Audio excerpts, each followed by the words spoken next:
कहते हैं कि आस्था उत्पन्न होती है, लेकिन ये भी सच है कि आस्था उत्पन्न की भी जाती है। आस्था में स्वार्थ निस्वार्थ दोनों भाव होते हैं। किसी भी मंदिर में भक्तों की लंबी लाइनें सिर्फ भगवान की पूजा के लिए नहीं होती, बल्कि अपने जीवन में चल रहे परेशानियों और भौतिक संसाधनों की डिमांड भक्त भगवान से किया करते हैं। लेकिन इन जीवों की सेवा करना, ईश्वर की इस धरती को स्वच्छ रखना सबसे बड़ी पूजा है, जो श्री अद्भुत हनुमान मंदिर समिति के द्वारा की जा रही है। वैसे आस्था भौतिक संसार को महत्व नहीं देती, ये किसी भी, कहीं भी और कभी भी मापी नहीं जा सकती। नमस्कार, आपका बहुत बहुत स्वागत है। मैं हूं आपके साथ अभिषेक। कहा जाता है कि सेवा से बड़ा कोई धर्म नहीं होता, और इस वक्त हम तस्वीर दिखाएंगे मध्य प्रदेश की राजधानी भोपाल के एमपी नगर के एक गायत्री मंदिर में है। और ये तस्वीर आप देखेंगे, एक संगठन है जो लगातार सेवा भाव से लगा हुआ है। यानी कि इनका काम होता है कि मंदिर की साफ सफाई करना, स्वच्छता को रखना, और इसके साथ ही जो लोग यहाँ पर आए उन व्यवस्थाओं को सही ढंग से सुचारित करना। संगठन का नाम हम आपको बताएंगे, इन लोगों से बातचीत करवाएंगे। श्री अद्भुत हनुमान मंदिर सेवा समिति ये संगठन का नाम है। इसमें कई सदस्य हैं, कई लोग हैं जो सेवा भाव से लगे रहते हैं और मंदिर प्रांगण में साफ सफाई और व्यवस्थाओं को सही दिशा देते हैं। हम बातचीत करेंगे संयोजक से कि किस तरीके से संगठन संचालित हो रहा है, क्या कुछ उद्देश्य है।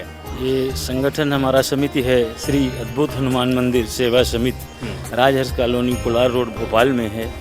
ये करीबन 15 वर्षों से सामाजिक और धार्मिक काम करती आई है, निःशुल्क सेवा करती है। तकरीबन 1 वर्ष से पूरे भोपाल की मंदिरों का साफ सफाई एवं वृक्षारोपण का कार्य निःशुल्क कर रही है। सेवा भाव सबसे हमारा परम उद्देश्य है और लोगों को जागृत करने का हमारा उद्देश्य है। साफ सफाई जीवन में अत्यंत ज़रूरी है, इसलिए साफ सफाई पर हर इंसान ध्यान दे और अपनी सनातन धर्म की मंदिरों का ध्यान दे और उसकी रक्षा करे। संगठन के लोग हैं और देख रहे हैं कि किस तरीके से समर्पण है, हाथ में झाड़ू है, उद्देश्य है कि साफ सफाई करना है। कैसी आस्था है ये आस्था का कोई मतलब कहना चाहिए कि वैल्यू अपन शब्द में नहीं आंका जा सकता है। जो हमारे गुरुजी ने इसको बीड़ा उठाया है, तो हम लोग मतलब बिना किसी झिझक के, मतलब चाहे भारी बारिश हो रही हो, कितनी भी कड़क धूप हो, कितनी ही कड़क सर्दी हो, लेकिन हमारा ये झाड़ू उठा ही रहता है। हर संडे को हम 8 बजे मंदिर में पहुंच जाते हैं और 8 से 10 जितनी भी सेवा रहती है, चाहे बहुत ज़्यादा सफाई हो या कम सफाई हो, लेकिन हम लोग उसको पूरा जितने लोग हैं यहाँ पर सभी लोग दिल से करते हैं। मतलब एक भी आदमी आपको खाली कहीं बात करते नहीं दिखेगा। पूरे घंटे का बहुत अच्छे से यूटिलाइजेशन होता है और हम लोग अपने जीवन को यथार्थ बना रहे हैं। और हम लोगों का ये है कि मतलब समाज में मतलब मंदिर तो इतने सारे लोग बना देते हैं और कई जगह ऐसा होता है कि सफाई मतलब मंदिर की व्यवस्था में कोई ध्यान नहीं दिया जाता है। इसलिए ये हम लोगों का उद्देश्य है कि लोगों के अंदर जागरूकता आए और हर मंदिर की साफ सफाई और जो सनातन धर्म है हमारा, ये हिंदुत्व, ये इसके जो पताका है, ये धर्मध्वज लहराता रहे। ये हमारा मुख्य उद्देश्य है। क्या बात है। संडे का दिन होता है, 7 दिन काम करने के बाद आराम का दिन होता है, लेकिन इस दिन भी आप लोग सुबह से लग जाते हैं इन कामों पे। देखिए क्या है कि आज सबसे, गांधी जी ने कहा सेवा परम धर्म, हम यही चाहते हैं क्योंकि ज़्यादा से ज़्यादा लोगों की सेवा की जाए। लोग जब उठते नहीं हैं उससे पहले हम लोग 6 बजे मंदिर में पहुंच जाते हैं, साफ़ सफाई करते हैं। आज यदि मंदिर में साफ़ सफाई होगी, देखिए सबसे पवित्र जगह मानी जाती है मंदिर। जिस जगह पे यदि गंदगी होगी तो हम यही चाहते हैं कि वहाँ से साफ़ सफाई करें तो ज़्यादा से ज़्यादा लोग इससे जो है प्रेरित हों, ये चीज़ें जो है लोगों को सीखें, हम सनातन धर्म से जुड़े रहें। यही हम चाहते हैं, यही हमारा उद्देश्य है और यही हम चाहते हैं। हमने भी बहुत तस्वीर देखी है, बहुत से लोगों को देखा है कि बातें तो बहुत करते हैं, धर्म की बातें करते हैं, ज्ञान की बातें करते हैं, लेकिन वाकई ज़मीन पे काम करना कुछ अलग होता है। कैसा एहसास होता है, आपसे जानना चाहूँगा। बहुत अच्छा लगता है, मन को शांति मिलती है। दिन भर के थकान के बाद जब मंदिरों में जाकर साफ सफाई करो, प्रभु के चरणों में अपने आप को दे दो, बहुत अच्छा लगता है उस समय पर। सुबह से हर संडे आ जाना, घर परिवार से थोड़ा सा अलग कर देना कुछ घंटों के लिए, कोई रोका टोकी कुछ ऐसा तो नहीं होता? नहीं, बिल्कुल ही ऐसा कुछ भी नहीं है। और लगभग हमको 1 साल हो गया है हम लोगों को, ना तो कोई हमको जगाता है। हम लोग स्वतः 6 बजे उठ जाते हैं स्नान करने के बाद और अपने समय सीमा पर सब लोग 8 बजे हर मंदिर पर पहुंच करके और अपना ये कार्य चालू कर देते हैं और इससे हमारा परिवार भी खुश है, हम लोग भी खुश हैं। अच्छा, एक सवाल और आता है कि लोग कहते हैं कि जब कोई इस तरीके का काम करता है तो कहीं न कहीं कोई लोग होते हैं जो पीछे जिसके माध्यम से करते हैं, या निजी स्वार्थ होता है, चाहे वो राजनीति हो, संगठन को मजबूत करने का। आपकी क्या भावना है? मेरी भावना, पहली बात तो पूरा निःशुल्क सेवा है हमारा। ये मंदिरों की साफ सफाई, पेड़ पौधे, वृक्षारोपण का कार्यक्रम ये 1 साल से शुरू है। इसके पहले 16 साल से लगातार यह संगठन समाज की सेवा करता आया है और हमारा किसी से कोई भी डोनेशन या किसी प्रकार का कोई भी चंदा समिति हमारी नहीं लेती है। यहाँ तक कि झाड़ू, पोंछा, सर्फ, सब कुछ हमारी समिति का रहता है। हम मंदिरों में जाते हैं तो कहीं मंदिरों को झाड़ू तक नहीं लेते हैं, कपड़े तक इस्तेमाल नहीं करते हैं, पोंछा भी हमारा रहता है, कपड़ा भी हमारा रहता है, ग्लोव्स भी हमारे रहते हैं। हम किसी से कोई डोनेशन नहीं लेते हैं, सिर्फ हमारी सेवा भाव का समर्पण है और बाकी कुछ नहीं चाहिए। ना राजनीति है इसमें, ना कोई कुछ है। राजनीति से तो मैं बहुत परे हूँ, मैं फोर्स का मेंबर हूँ और राजनीति से तो बहुत परे हूँ। मैं राजनीति को उन्हीं आदमियों को पसंद करता हूँ जो सामाजिक होते हैं और जो समाज के लिए समर्पित रहते हैं, उन्हीं को पसंद करता हूँ। बाकी राजनीति से हमारे को दूर दूर तक कोई लेना देना नहीं है। सबसे अच्छी बात यह है कि जो हम सीखते हैं, जो हमें विरासत मिलती है और विरासत जो आपसे और आपसे मिलती है और यहाँ तक पहुँचती है, ये तस्वीर बेहद ही ख़ास हो जाती है। क्योंकि कहीं न कहीं हम अपने बड़ों से सीखते हैं और एक तस्वीर, कहते हैं कि भावनाओं की बात आती है, तो एक तस्वीर, मेरी भी भावनाएं हम आपके सामने रखेंगे। क्योंकि ज़िंदगी का जो ये फ़लसफ़ा है, ये कहाँ ले जाता है किसी को पता नहीं होता। हमारे सामने जो शख्सियत हैं, ये मुझे पढ़ाने वाले हैं, मुझे संभालने वाले हैं, मुझे बताने वाले हैं। और वो समय जिस समय मैं खुद विचलित हो रहा था, एक तस्वीर आती है, एक समय ऐसा आता है कि आदमी गलत राह पे, तो हमें आप सही राह पे दिखाने वाले हैं। हमने आपसे शिक्षा प्राप्त की है और आज हम कहीं न कहीं आपसे ये सीख ले रहे हैं। इस सीख और ये जो भरोसा आया है, ये कहाँ से आया है, हम आपसे जानेंगे। अभिषेक, आप मुझे बहुत अच्छी तरह से जानते हैं क्योंकि मैंने आपको बचपन से खिलाते हुए हमने आपको बड़ा किया है। तो हमारे साथ अगर मैं आपकी बात करूं तो बहुत सारे बच्चे आपके साथ पढ़ते थे और देखिए, आप खुद देख सकते हैं कि आप किस स्टेज पे पहुंचे हैं और जिन्होंने नहीं समझा वो किस स्टेज पे पहुंचे हैं। एज अ टीचर हमने सभी को बराबर बताया था, लेकिन कैच कितना किया और कौन सा लड़का हमारे बताए हुए रास्ते पे चला है वो इम्पोर्टेंट होता है। और बाकी रही सीख की बात, तो ऐसे ही संगत में रह करके, और दादा हैं हमारे घर में, हमारे बुजुर्ग हैं, उन्हीं से साथ रह करके हमने ये सब चीज़ें सीखा है और वही कोशिश करता हूँ कि हम अपने बच्चों को भी सिखाएं। और जब से ये समिति जुड़ी है, मुझे नहीं लगता है कि जब मैं आया हूँ तो मेरे बच्चे साथ में नहीं आए हों। तो बच्चों को भी मैं साथ में अपने लेकर के आता हूँ कि अगर मैंने अपने बुजुर्गों से कुछ सीखा है तो हमारे बच्चे अगर हमसे थोड़ा सा भी सीख जाएंगे तो हमारे लिए बेहतर होगा। और उसका सबसे बड़ा एग्जाम्पल आप हैं कि आप अगर यहाँ तक पहुँचे हैं तो निसंकोच हमें आपसे ज़्यादा खुशी हमें होगी कि अगर एक शिष्य जो है गुरु से ऊपर पहुँच जाता है तो उसको बहुत ही मतलब गर्वान्वित महसूस करता है। ये शिष्य कभी गुरु से ऊपर नहीं जाता है।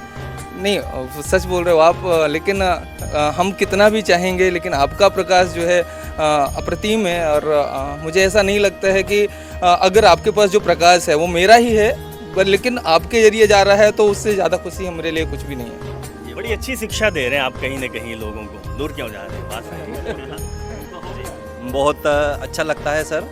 संडे के दिन मतलब हम सभी मिलकर ये साफ़ सफाई करते हैं और अपने आप मतलब एक प्रेरणा गुरुजी से प्राप्त हुई है हमें, और ये प्रेरणा हम बच्चों में भी फैला रहे हैं और सभी लोगों को बता रहे हैं कि साफ़ सफाई बहुत ज़रूरी है। एक उम्र के बाद घर में लोग बैठ जाते हैं और माला जपते रहते हैं। आप इस उम्र में सुबह 7 बजे 6 बजे जगकर भोपाल के अलग अलग मंदिरों में जाके सेवा कर रहे हैं, कैसे प्रेरणा मिली? बहुत बढ़िया प्रेरणा मिली और ये प्रेरणा तिवारी जी के द्वारा मिली कि मतलब मंदिर में साफ सफाई कर, मंदिर तो लोग बना देते हैं, साफ सफाई कोई करता नहीं, तो ये प्रेरणा इनसे मिली, बहुत अच्छा लग रहा। पत्थर की मूर्ति को साकार रूप कैसे दिया जाता है, हम आपसे समझेंगे। वो तो अपनी धारणा हो, जैसे जिसको आप समझो। भगवान पत्थर की मूर्ति को समझ लो, भगवान वही भगवान है। ये मेन आपकी अपने अंदर से जो धारणा बनती है वही साकार हो जाता है। अच्छा, ये भावना आपके अंदर से कैसे आई, कब से आप काम कर रहे हैं? तिवारी जी के वजह से ही अपन लोग देखे अच्छा काम है, वो संगठन बनाया गया, इसके बाद हर संडे को रखा गया, मंदिरों की साफ सफाई, अच्छा नेक संदेश अच्छा समाज को मिले, इसलिए किया जा रहा है। क्या कहेंगे आप? जय श्री राम। मैं सभी को ये कहना चाहूँगा कि अपना घर तो हर कोई साफ कर लेता है, लेकिन मंदिर की तरफ किसी का ध्यान नहीं जाता। इसलिए हम सभी को, हर समाज के लोग अपने अपने मंदिर साफ़ करते हैं। हिंदू धर्म के जो लोग हैं, सनातन धर्म के मंदिर में जाके साफ़ सफाई नहीं करते, तो इससे लोगों को एक प्रेरणा मिले, सभी लोग जाएं मंदिर में साफ़ सफाई करें और सब लोग जागरूक हो। जैसे अपने घर को साफ़ करते हैं उसी तरह मंदिर में भी साफ़ सफाई रखें।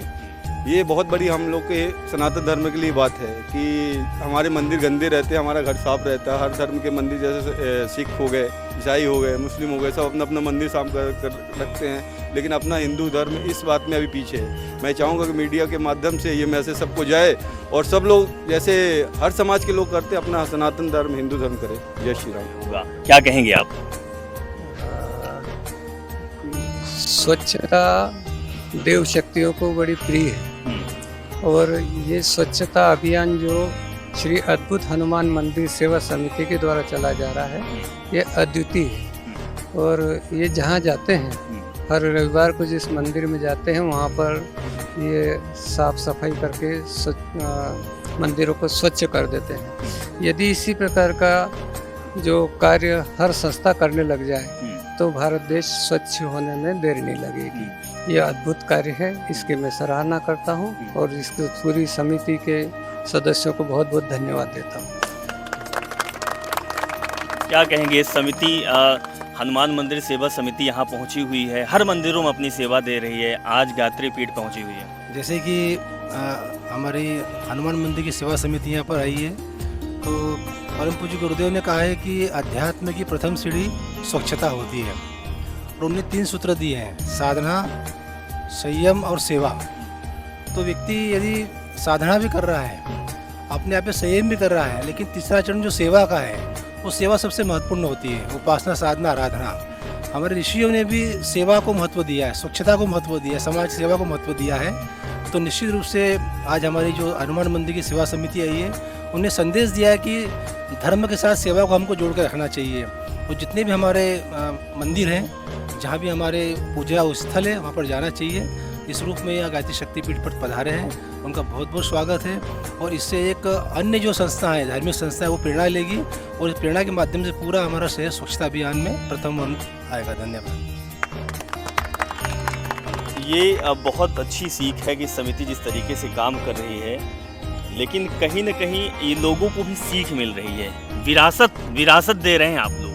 हाँ बिल्कुल, देखिए हमें बहुत अच्छा लगा ये कि जो छोटे छोटे बच्चे आए, ये एक हमारी बुनियाद तैयार हुई। नई पीढ़ी को हम ये सौंप रहे हैं, पुराने लोग, कि स्वच्छता को अपनाओ। तो ये एक अद्भुत प्रयोग है इनका और बहुत ईश्वर करे सफल हुए। बहुत बहुत शुक्रिया। तो कहा जाता है कि कण कण में भगवान है, हर जीव हर प्राणी के अंदर ईश्वर का वास होता है, इसीलिए सबसे प्रेम करना चाहिए। और कण कण में भगवान है तो केवल मंदिर के अंदर ही पूजा नहीं, बल्कि इस धरती में हर जगह पूजना चाहिए। हर धरती में हम उठते हैं सुबह तो पैर छूते हैं, क्योंकि हम ईश्वर देखते हैं वहाँ पर, और धरती है इसलिए हम हैं। इसीलिए हमें कण कण में अगर भगवान को चरितार्थ कोई करता है तो ये समिति और ये हमें शिक्षा देती है, हमें सीख देती है कि किस तरीके से हमारे अंदर भावना होना चाहिए। आस्था है, प्रेम है, तो सेवा ज़रूर होनी चाहिए। और 10 सूत्र की टीम पहुंची हुई थी MP नगर के गायत्री पीठ पर, क्योंकि यहाँ पर सेवा समिति पहुंची हुई है, श्रमदान कर रही है और हम सबको ये सीख दे रही है कि अगर हम मानव है तो हमें जीव की भी सेवा करनी चाहिए, हमें हर प्राणी की सेवा करनी चाहिए, जिससे कि हम भगवान की सच्ची श्रद्धा कर पाएँ, पूजा कर पाएँ। हम 10 सूत्र हैं और हम भगवान से डरते हैं। मेरा नाम अभिषेक है और मेरे सहयोगी बिलाल खान थे। नमस्कार। लेटेस्ट, इन्वेस्टिगेटिव और इन डेप्थ खबरें देखने के लिए ज्वाइन कीजिए 10 सूत्र का व्हाट्सएप चैनल, सब्सक्राइब कीजिए YouTube चैनल, लाइक कीजिए Facebook पेज और पढ़ते रहिए वेबसाइट www.dasudra.com।